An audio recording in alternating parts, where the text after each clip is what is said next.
과거의 선택과 결정이 잘못됐어도 오늘 쓰라린 현실을 만났다 할지라도 하나님 앞에 나가서 펼쳐놓고 다시 한번 목 놓아 우는 히스야 같은 사람들이 되시기를 축복합니다. 맡기는 거예요. 근데 맡길 때 무조건 맡긴다고 다 되는 거 아니에요. 믿음은 맡기는 것이지만 맡길 때도 거기에 몇 가지, 한 5가지 정도 제가 말씀을 드리고 있습니다. 맡기는 게 믿음이지요. 그러나 이 믿음도 첫째는요, 쉽게 열린다고 하나님의 인도하심이라고 믿어서는 안 돼요. 때로는 가장 쉬운 길이 잘못된 길일 수가 너무 많아요. 사람들은 넓은 길 가는 걸 편하게 생각합니다. 쉽게 열린다고 이것이 다 하나님의 인도라고 생각했다가는 나중에 참 고통을 만나요. 타이밍이 맞았다고요? 요나에게 타이밍이 차라리 없었더라면 그는 물고기 뱃속에 들어가서 죽었다가 살아나는 그런 쓰라린 경험은 하지 않았을 거예요. 자기 민족의 원수들에게 가서 복음 전하라고 하는데 그게 싫어가지고 반대편으로 돌아섰습니다. 멀찌감치 도망가고 싶은 거예요. 여러분, 선지자도 복음 전하라고 하는데 싫어해요. 하물며 여러분과 우리가 복음 전하라고 할 때 좋아할 사람 한 사람도 없어요. 상대적으로 좋아하지 않으면 어떻게 되는가? 하나님이 좋아하지 않는 것을 행하게 되어 있는 거예요. 요나가 니느웨로 향하지 아니하고 타시스로 향하려고 도망칩니다. 그리고 부둣가로 갔는데 마침 거기에 타시스로 가는 배가 기다리고 있는 거예요. 여러분, 여기 마침이, 타이밍이 그렇게 절묘할 수가 없어요. 복음 전하는 일보다는 지중해 쉬운 말로 크루즈 여행하는 게 얼마나 낭만적이고 재미있을까.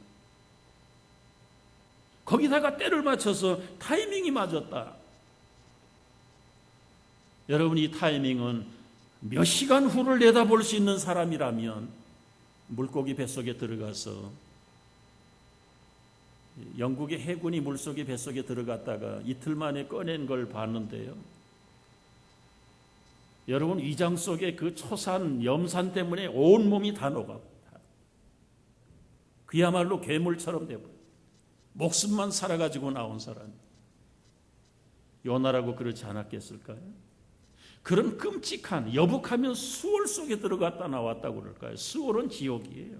지옥의 뱃속에 들어가는데 마침 타이밍이 맞았다고요? 그 타이밍이 하나님의 인도입니까? 축복입니까? 자기가 선택한 타이밍. 우리가 믿음으로 맡긴다고 해서 무조건 시간이, 타이밍이 맞았다, 기회가 열렸다, 잘 살펴보셔야 돼요. 유라굴로를 만났던 사람들도 똑같은 타이밍을 만난 거예요. 때로는 쉬운 결정이 엄청난 고통의 결과를 가져온다는 사실을 우리는 명심해야 됩니다.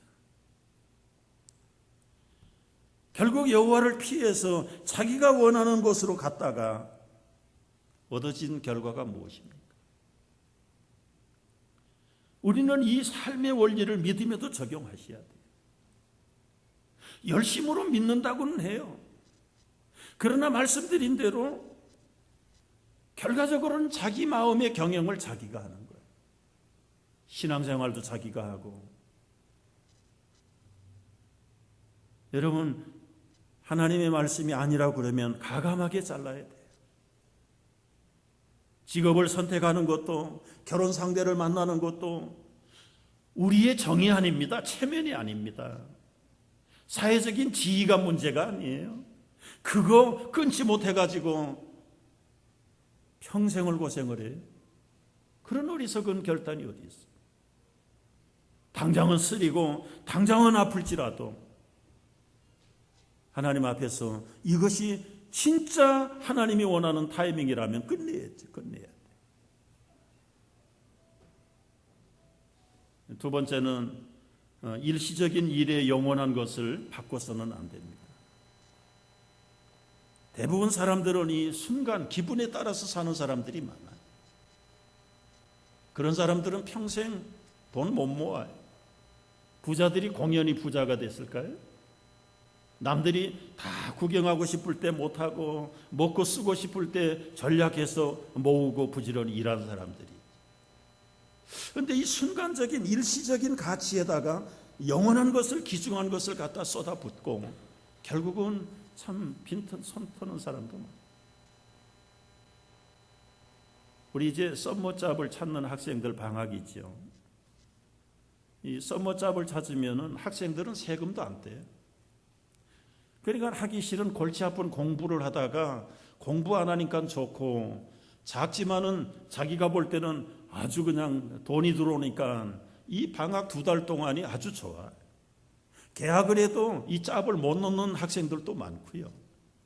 통계를 보면 캐나다, 미국이 여름방학 끝나고 고등학교로 돌아가지 않는 학생이 50%가 넘습니다. 일시적인 수입에 맛이 들여가지고 돈 맛을 보니까 이 학생들이 학교고 공부고 다 접어버리는 거예요. 그리고는 거기 매달려가지고 몇 푼 안 되는 돈 받아가지고 결국은 티네이저 때는 부모 밑에 있으니까 돈 들어갈 일 없잖아요.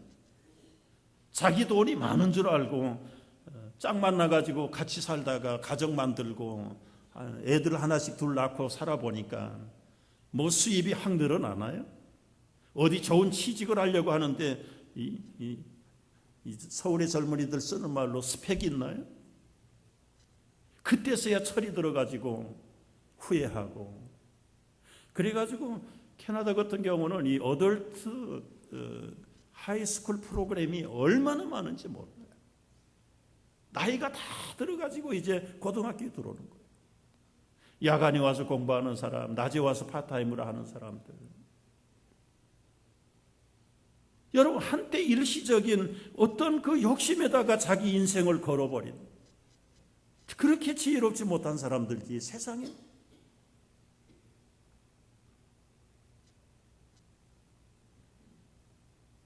한번 생각을 해보십시오. 그것도 결단을 못 내리는 젊은이들이 많아.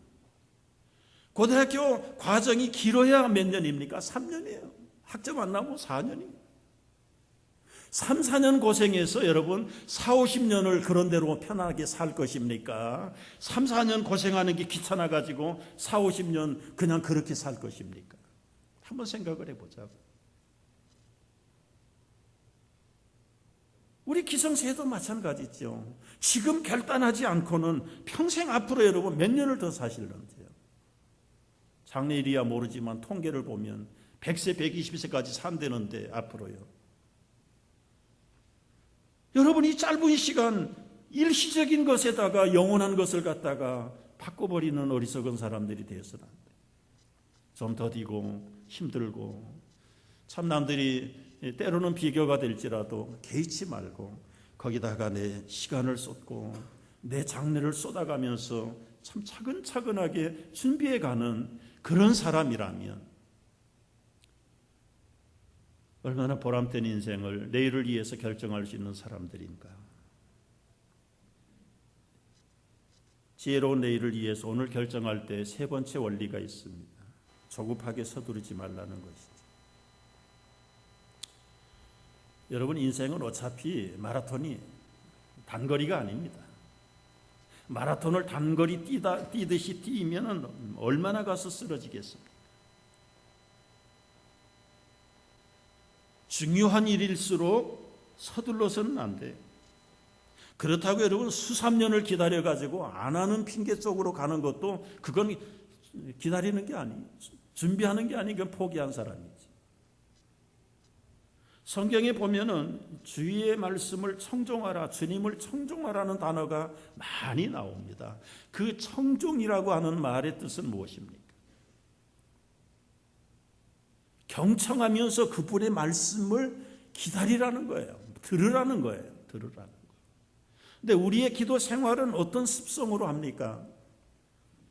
그냥 빌 청구서 내는 거예요. 이것도 주시고요, 저것도 주시고요, 몽땅 주시고요, 그저 다 주실 줄로 믿습니다. 아멘하고 가버리는 거예요. 그러면 청구서를 내놓고 청구서를 받으신 주인께서, 왕께서 이걸 지금 줄 것인지 안 줄 것인지 좀 반응을 기다려야 되잖아요. 반응을 기다려야 돼요. 근데 내 할 얘기만 다 하고는 가버리는 거예요. 우린 믿음이 좋아서 돌아가서 기다리는 사람이라고 생각을 합니다만은 이 청종이라는 말은 그게 아니에요. 불렀으면, 우리가 청구를 했으면 그분의 반응이 어떻게 돌아오는지에 대해서 세밀한 음성을 들으려고 귀를 기울이는 것이 주님을 청종하라는 거예요. 중대한 일을 계획해 놓고 결단하기에 앞서서 주님이 나에게 어떤 가이드를 주시려는지 좀 귀를 기울이고 들어봐야 돼요. 들어봐야 돼요. 어린 사무엘은 이 듣는 일에 능숙했던 사람. 그러나 나이가 많은 엘리 제사장은 이 주의 말씀을 청종하는 일에 귀가 둔해서 결국은 그의 가문이 참 불행하게 끝나는 경우를. 여러분, 우리는 주님의 세미한 음성을 들을 수 있어요. 엘리야도 폭풍 속에, 지진 속에, 급한 바람 속에서 하나님의 음성을 듣지 못했어. 세미한 가운데 주의 음성을 들을 때 엘리야가 엘리야로 완성이 되는 모습을 보게 됩니다. 더딘 것 같지만 좀 기다리세요. 당장의 수입이 여러분의 만족을 가져다 주지 못하는 직장이라 할지라도 주님 앞에서 한번 기다려보세요. 그리고 나서 주님이 말씀하실 때 새로운 결정을 하시든 아니면 새로운 지혜를 구해야. 네 번째 원리가 지혜를 구하는 것입니다. 맡긴다고 해서 여러분 무대책으로 사는 것이 믿음이 아니에요. 지혜가 없는 사람은 어리석은 사람이다. 성경이 잠언이 특별히 어리석은 사람이라는 말은 남의 어드바이스를 안 듣는 사람을 어리석은 사람이라고 해요. 그래서 여러분 이제 새로운 일을 하려면 관련된 사람들에게 다 찾아다니면서 어드바이스를 듣지요. 사실은 듣고 보면 들을 거 없어요. 사람은 다 자기 경험, 자기 입장에서밖에 얘기해 줄 수밖에 있는 게 없어요. IQ가 높아봐야 여러분 120에서 130 거기서 왔다 갔다 한다. 내 머리 가지고 저 사람들 머리를 뛰어넘을 수 있을까요? 그러면 저 사람들은 머리 안 쓰고 있을까요? 마찬가지예요. 그러면 결과적으로 사람들 속에 지혜를 뛰어넘을 수 있는 사람은 누군가? 사람 중에는 없어요. 지혜의 왕이신 아버지 하나님에게만 진정한 지혜를 구할 수밖에 없는 것입니다. 그래서 그분에게 부단하게 지혜를 요청을 해야 되죠. 근데 사람들은 하나님께 지혜를 구하기보다도 자꾸 사람에게 도움을 청해요. 도움을 청해요. 동업자를 찾고 도와줄 사람을 찾고 경험자를 찾고. 여러분 이게 보통 사람들의 모습인데요. 5절 말씀을 보면은요, 마음이 교만한 자를 여호와께서 미워하시는데요, 피차 손을 잡을지라도 벌을 면하지 못하리라. 여기서 주의해야 될 것이 있습니다. 사람 사는 사회 속에서 사람 없이 혼자 살 수 없어요. 사람 서로 의지하고 믿고 살아야 돼요. 그러나 그 사람 정말 믿을 수 없어요.